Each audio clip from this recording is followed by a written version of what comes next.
Адам болам десеңіз, Қарағанды қаласында ұлттың рухани ұстазы Абай Құнанбайұлына көше атауы берілді. Келмеске кеткен күн көсемінің атауы ауыстырылып, жаңа тақтайшалар ілінді. Ойшыл кемеңгер Абай Құнанбайұлының 175 жылдығында бастау алған өзгерістерді қала тұрғындары байқады ма? Тұрғындар пікірі қандай? Біліп көрдік. Бізде Қарағандыда көбісі орысша атаулар, сол қазақша кіргізген дұрыс сияқты меніңше, көбірек қазақиландырып. Қазақ мемлекетте тұрғандықтан қазақша атаулар ол әрқашанда бірінші назарға елгеді ғой. Бірақ та біз мысалы ана жерде бульвар Мирада өмір сүріп жатқан кезде үйреніп те қалдық та бір жағынан.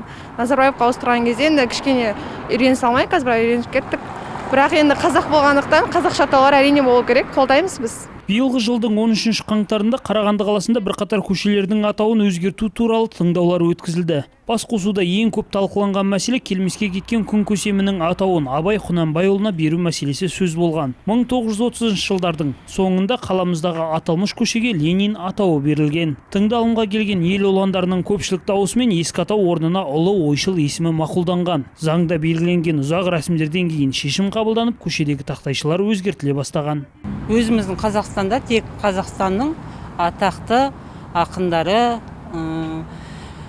композиторлары, батырларының есімі берілу керек.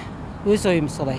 Заманда болған жоқпыз, біз ештеңе оған қосып айта алмаймыз. Қазақ халқы қандай таңдау жасайды, біз соған. Соңғы жылдары Қарағанды қаласында ондаған көшенің атауы өзгертілген. Кенді өлкенің көптеген азаматтары көшелерге берілген жаңа есімдерді мақтанышпен атаса, келмеске кеткен идеологиялық тұрғыда ескірген атауларды әлі де ұмытпай жүрген азаматтар байқалады.